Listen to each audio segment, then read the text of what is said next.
प्रयागराज के महाकुंभ क्षेत्र में जो दुर्घटना घटी उस पर बातचीत करने के लिए हमारे साथ समाजवादी पार्टी के चंदौली से सांसद वीरेंद्र सिंह जी हैं। अरे श्रीमती जी, कुछ तो सस्ता लो, बचत करो। नहीं श्रीमान जी, सब बढ़िया लो, रहने दीजिए। इसमें क्या खास बात है? थोड़े में ज्यादा स्वाद, यही तो है इसकी खास बात। वाओ मामा, क्या स्वाद है। अरे मेरे राजा, वीरेंद्र सिंह जी, आपने भी सुना ही होगा एक बहुत दुखद घटना प्रयागराज से सामने आई। क्या कहेंगे इस पूरे घटनाक्रम पे?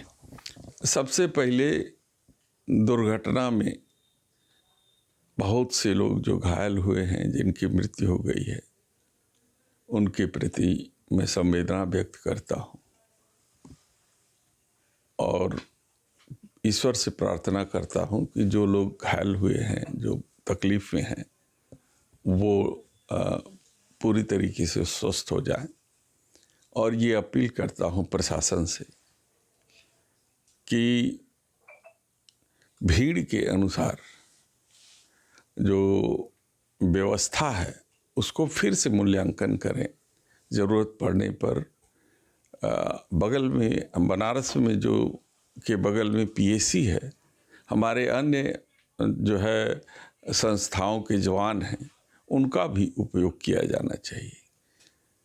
हम उत्तर प्रदेश के माननीय मुख्यमंत्री जी से अपील कर रहे हैं कि ये समय व्यवस्था को दुरुस्त करने का है, मानव सेवा का है।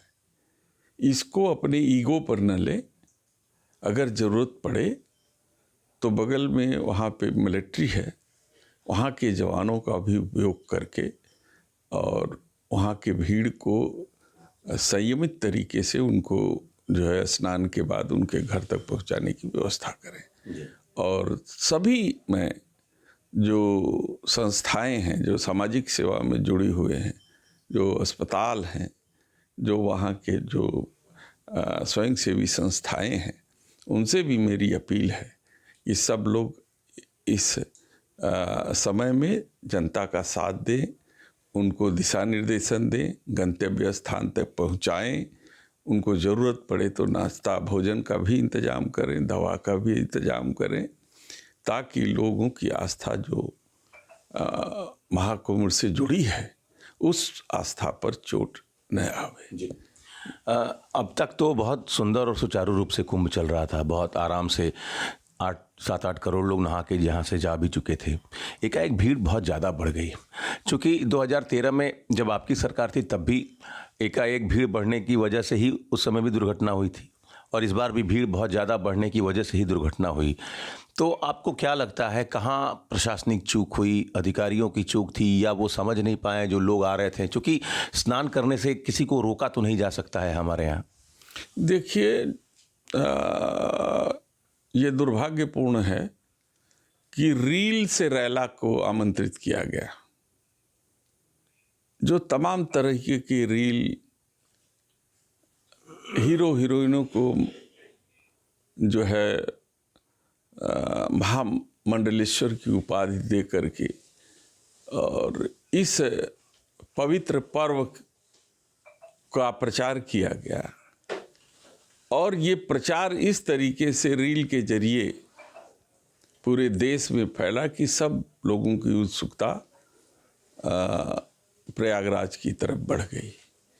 तो नेचुरल है कि जब लोगों को ये पता चलता है कि यहाँ पर बड़े बड़े लोग, यहाँ तक कि विदेशों से लोग आकर के डुबकी लगा रहे हैं, तो हर जो मानव होगा, जो सरल स्वभाव का है, उसके मन में भी जिज्ञासा आती है कि वो जाकर के प्रयागराज में स्नान करे और पुण्य के भागीदार बने।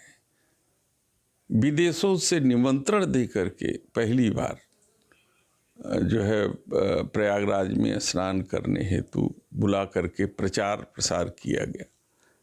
लेकिन जितना प्रचार किया गया उसके अनुसार यदि व्यवस्था सही रही होती, अनुमान इनका सही रहा होता, आकलन सही रहे होते, प्लानिंग सही रही होती, तो निश्चित रूप से ये दुर्घटना को से जो है कि बचाया जा सकता था। चलिए, फिर भी जो भी घटना था वो दैवी संजोग मानते हुए सब लोग जुट करके इस समय जनता का साथ दे, सरकार का साथ दे और कैसे लोगों को उनको गंतव्य स्थान तक पहुंचाएं, इसकी व्यवस्था में सभी लोग जुट जाएं। एक आखिरी सवाल, प्रधानमंत्री जी भी बहुत इस घटना से दुखी हैं। मुख्यमंत्री से उनकी बात हुई 4 बार। मुख्यमंत्री जी भी लगातार समीक्षा कर रहे हैं। तो मुख्यमंत्री जी तो कई बार वहाँ जाकर भी समीक्षा किए। ये अधिकारियों का फेल्योर है या मेला प्रशासन का फेल्योर है? ये किस लेवल का आप समझते हैं कि असफलता है? अब सवाल 2 उठते हैं। मैं कहता हूँ 4 बार माननीय प्रधानमंत्री जी का टेलीफोन से जानकारी प्राप्त करना, ये वहाँ की घटना की गंभीरता को दर्शाता है।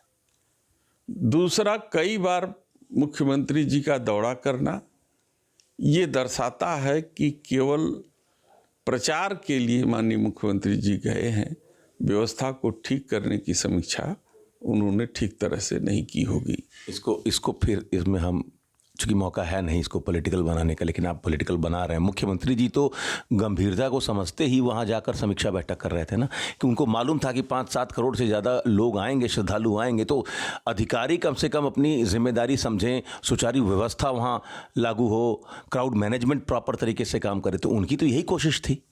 लेकिन सवाल ये उठता है कि अगर एक मुख्यमंत्री समीक्षा कर रहा है तो क्या कर रहा है? वो कौन से अधिकारी को जो है कि ड्यूटी लगा रहा है? तो या तो हमारे अधिकारी नाकाबिल हैं, या तो प्लानिंग ना जो है कि ठीक तरीके से नहीं हुई, मतलब आकलन सही नहीं हुए। अधिकारियों की जो भूमिका है, उनकी जो जिम्मेदारी है, सुनिश्चित की जानी चाहिए। मेन जिम्मेदारी मुखिया की होती है, मुखिया अधिकारी लगाता है, तो इसलिए मुखिया को जिम्मेदारी से वंचित नहीं किया जा सकता। प्रथम दृष्टया कौन जिम्मेदार है? देखिए, इस समय जिम्मेदार और आरोप प्रत्यारोप लगाने का दौर नहीं है। इसके संदर्भ में यदि 2 दिन बाद आप बात करेंगे तो हम उस पर सीधे तौर पर हम आरोप प्रत्यारोप लगा सकते हैं, लेकिन आज समर्थन की ज़रूरत है। हम नैतिक रूप से, शारीरिक रूप से अपने दल के और तमाम राजनीतिक पार्टियों से ये अपील करते हैं कि सभी कार्यकर्ता दलगत भावना से ऊपर उठ करके जनहित में वहाँ के गए श्रद्धालुओं की मदद करें और उनको यथास्थान पहुँचाने में उनकी सहायता करें। चलिए, तो चंदौली के सांसद वीरेंद्र सिंह जी का कहना है कि ये मौका है नहीं जिस पर कोई राजनीतिक टीका टिप्पणी की जाए। दलगत भावना से ऊपर उठकर, चाहे वो किसी भी पार्टी के कार्यकर्ता हों, लोग हों, वो मदद करें, ज़्यादा से ज़्यादा लोगों को उनके गंतव्य स्थान तक पहुँचाएँ। क्राउड मैनेजमेंट का फेलियर तो है ही, ये कहना है चंदौली के सांसद वीरेंद्र सिंह जी का। Amit Singh, TV 9 UP, Varanasi.